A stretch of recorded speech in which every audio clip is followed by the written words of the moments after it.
So to replace the battery, the most difficult problem with these vehicles is access, and the first part of the process is to remove the air filter and airbox to improve that access.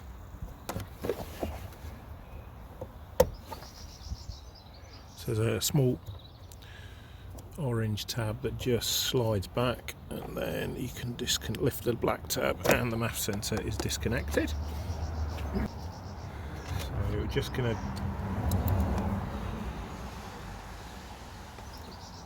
that's free. Undo the airbox with these Phillips screw heads.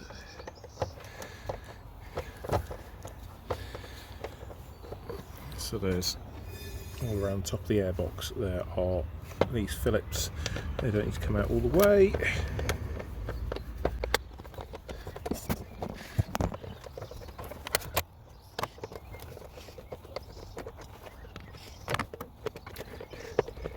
Free Phillips has got the 55 free, and also looking at it more, I believe.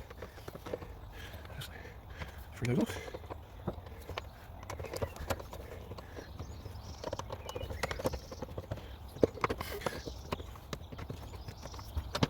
Right. And we're just gonna, I think we'll take that clip off. There we go, just loosen that.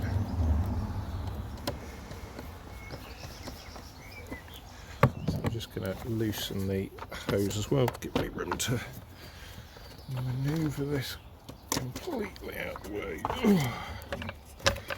Oh, actually, no, we'll take it off, it's just in the way. There we go, airbox and MAF out of the way. I'll take the filter out, it's looking a bit filthy. Right. And then this, which is, there's a, you can see the small get in there. A little peg that'll lift out there. And at the bottom it should just slide out, he says, seamlessly.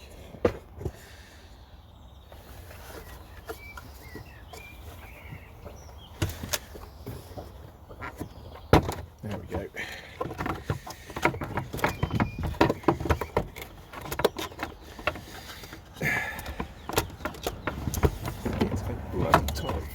There we go. So on that side there's just that small tab that pulls out.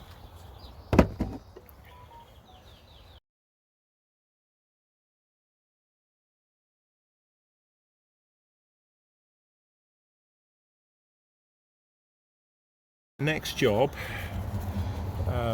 is to remove the battery controller.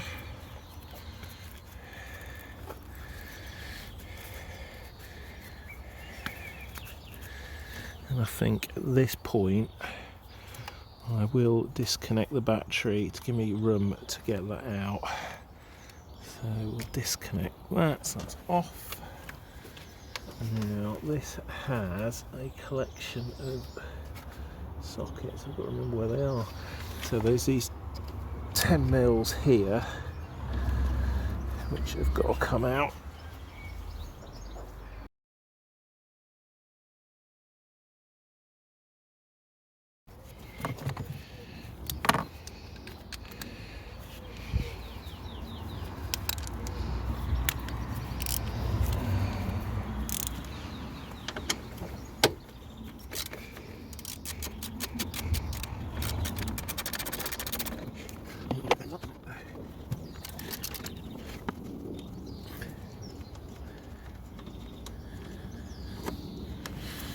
Just see at the front of the beach, there's a 10 mil there, and there's a 10 mil there.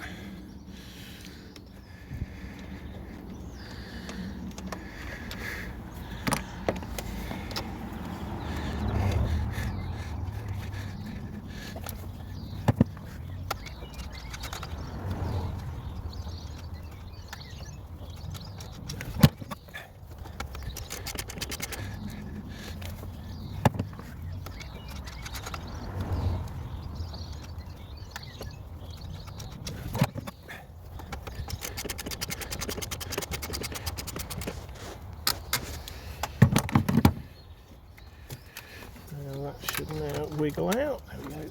3, almost 3/4 now.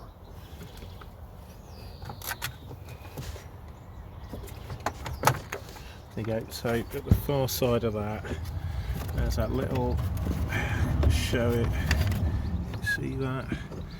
There's a little tab at the bottom there which just slides in. That gives that enough room to flex out and hopefully get the battery. Let's tuck that out of the way. So that's the BGPMA, which I'm hoping isn't the cause of the failure, because that is a common failure on these PSA vehicles. Now we've got that out, there is a 10mm there and another 10mm there. So get those out.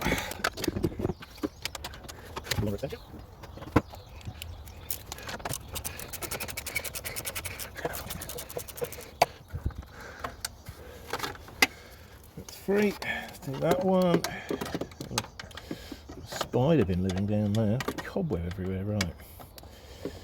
That 3.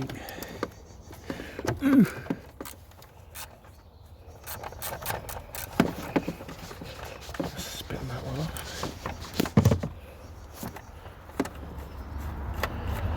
So we've got that nut off almost. Let's not drop those. 10mm there. There's nut off. I wonder if it will swing. So I'm not sure you need to take that nut off completely. That looks like there's enough room for that to swing. So if you can see, we've loosened those two off. Right. So the next bit to get the battery off is take this strap off. Now it's actually 2p. It's not. These bolts don't have to come off. There's actually. So I'm just going to reshoot this bit because the camera stopped. Just so you know what it is. So you need to take the top strap off the battery. So it's a Torx 30 to get out of the battery terminal. Sorry, the light jump start terminal. Just loosen it off. There we go. So that just unscrews.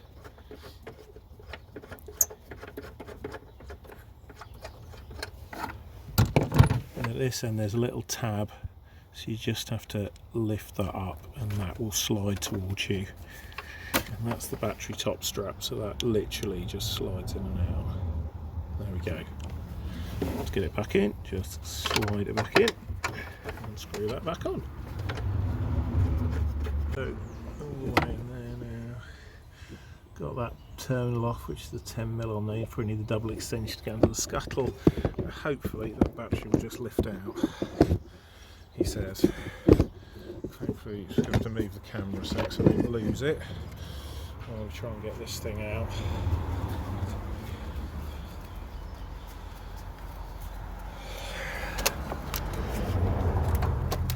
Yeah, there we go. There's just enough room to get it out. Oh, look at that.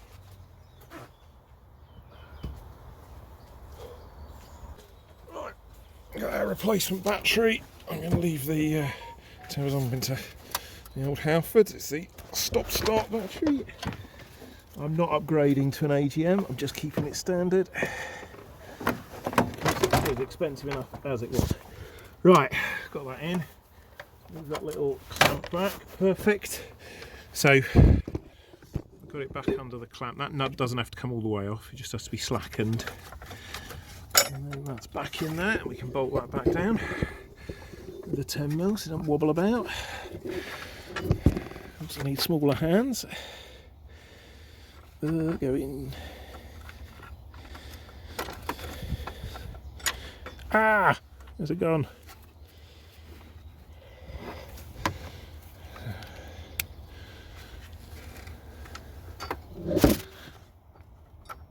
No.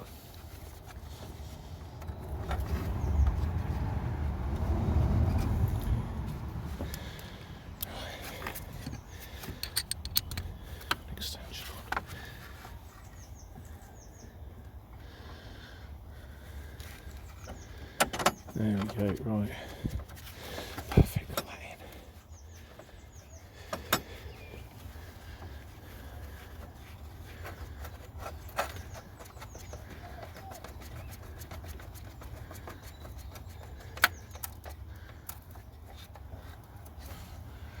Okay, that's in, and we can just tighten that one up.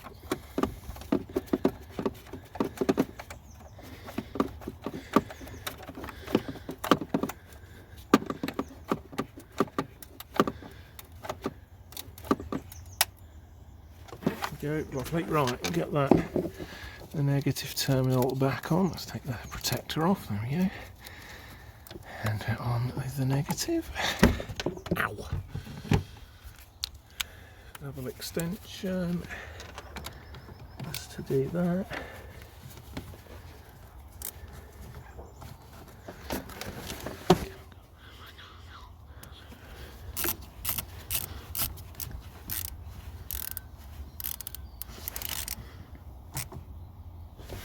So negatives in. Put this bit back in, so the plastic clip, that obviously slides into this end. Over the terminal, and then the negative jump terminal just screws on.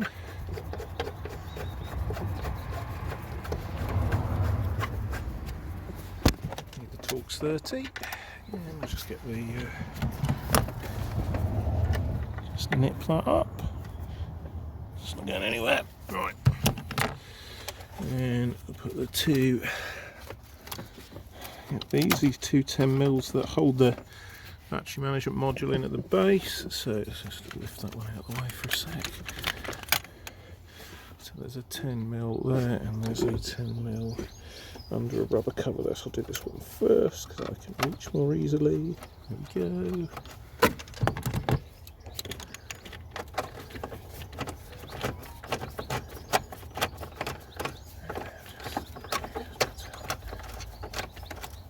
Go. Just take a second. Just nip that up. Go. I'll do the next one, which is another one just under there, under a little. If you can see that, so under this rubber cover. Why they design it like that? Who knows? Oh, Jesus.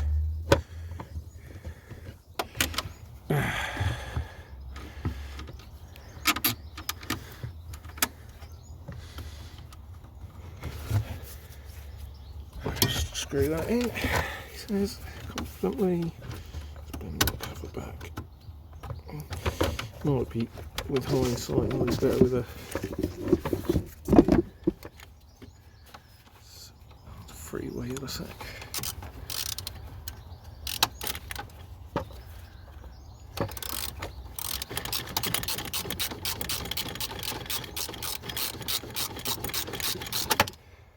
It's come off again.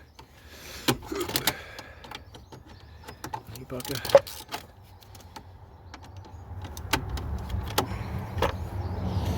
Let's get a little out.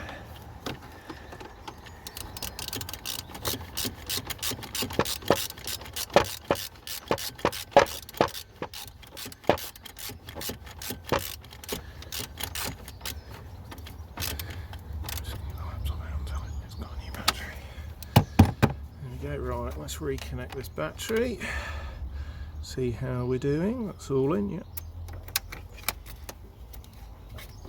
Oh, is that a difference on this terminal? There we go, locked up, lovely. Right, just the airbox to put back.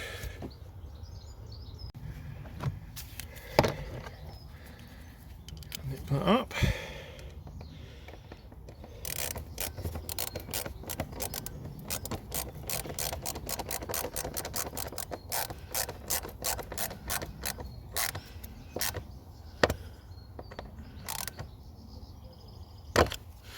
Airbox on. Oops.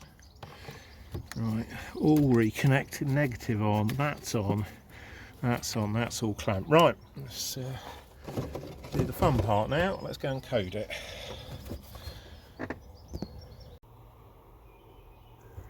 So I discovered you don't actually need to code the battery as long as it's a like-for-like replacement.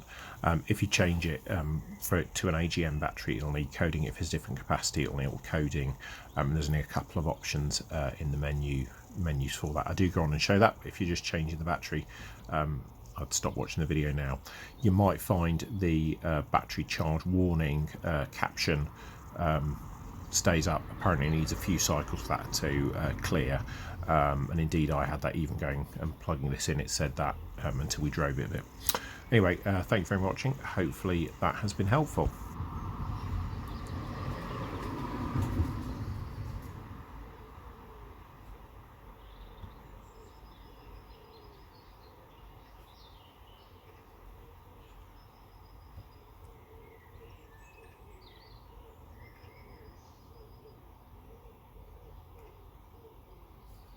No faults there.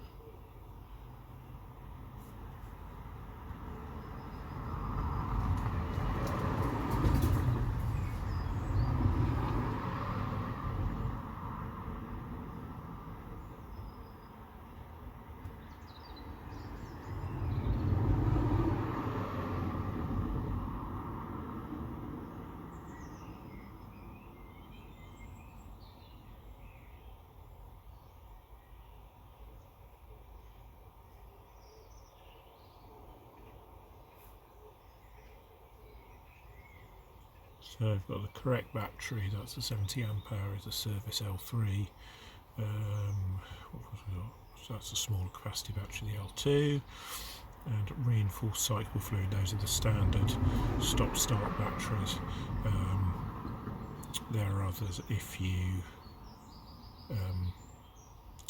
it gives you down there what they are, so sealed lead acid with stop-start, liquid without stop-start, this has stop-start, gel, which doesn't look like it's an option actually on this one. Anyway, we've got the stand, we haven't changed anything, so that's that. So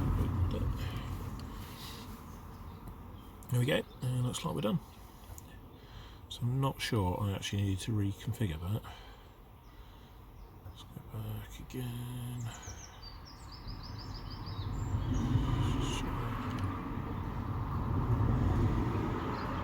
Yeah.